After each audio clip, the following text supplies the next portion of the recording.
Hey everyone, my name is Kelly Coomer and I'm here with you today to discuss dangling participles. Before we get down to business, we must first discuss the pronunciation of this word. It's kind of like the saying, you say tomato, I say tomato. Some pronounce the word participle, while others say participle. Both are correct and both can be used. Before we talk about what it means to dangle a participle, we first answer the question, what is a participle and what is its present form? A participle is a verb that acts like an adjective. The present participle form of a verb usually ends with ing. That's the type that I will be using in this presentation.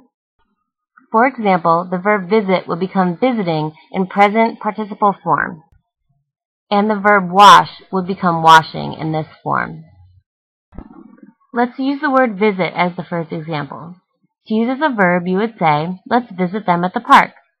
To use as a present participle instead, you would say, they sit in the visiting room. Visiting is a verb but acts like an adjective in this example by describing what the room is, a visiting room. Now that you have some understanding of how to use verbs and their participles, we need to address participial phrases.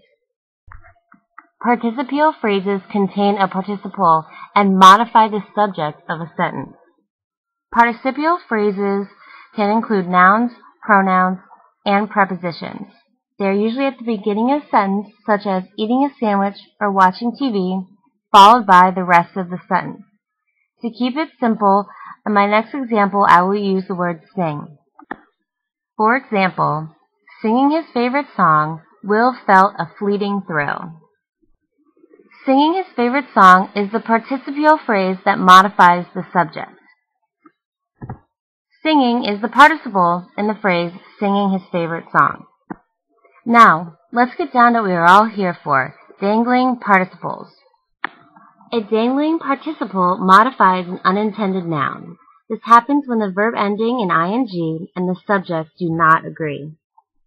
When you have a dangling participle, you assume the reader knows what you mean by leaving the subject assumed rather than understood, and we all know what happens when you assume.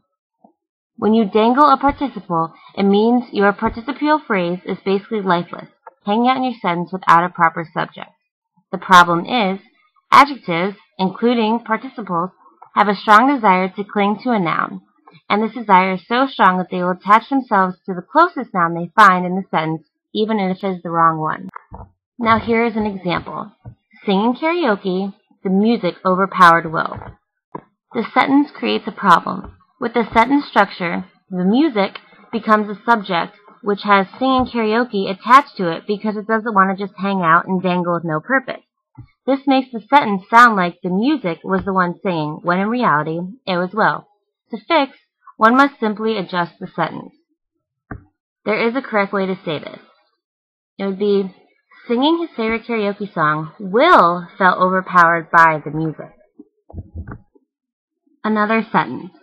Enclosed in a waterproof can, the hikers kept the matches safe. Let me read this without the comma. Enclosed in a waterproof can, the hikers kept the matches safe. Once again, this creates a problem. Especially read without a pause, the sentence structure causes the matches to become the subject, which allows enclosed in a waterproof can to attach to it.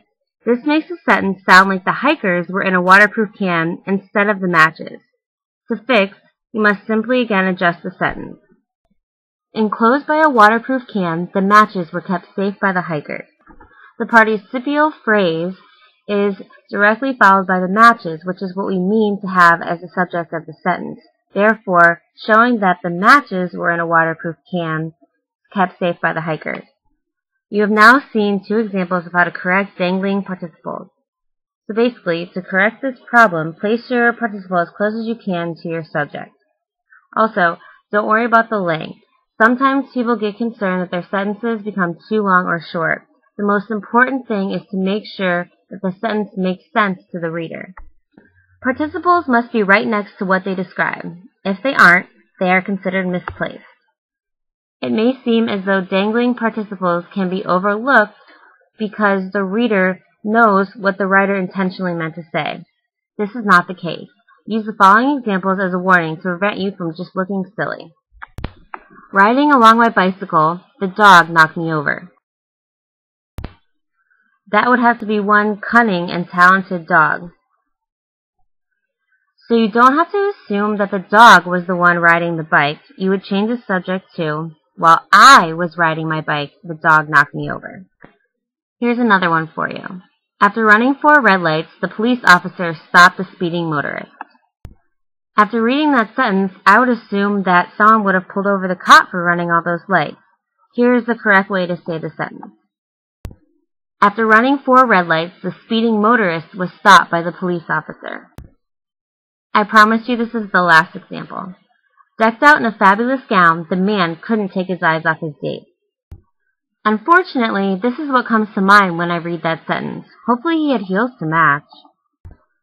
The writer should simply change the subject to, with his date decked out in a fabulous dress, the man couldn't take his eyes off of her, letting the reader know that the date was the one in the dress and not the man. Dangling participles modify an unintended noun. This happens when the verb ending in ing and the subject do not agree. There is no easy way to recognize that you have a dangling participle in your writing. The more you read and study this topic, the easier it will be for you to find these mistakes in your own writing and to fix your writing for the reader to understand. And finally, the end.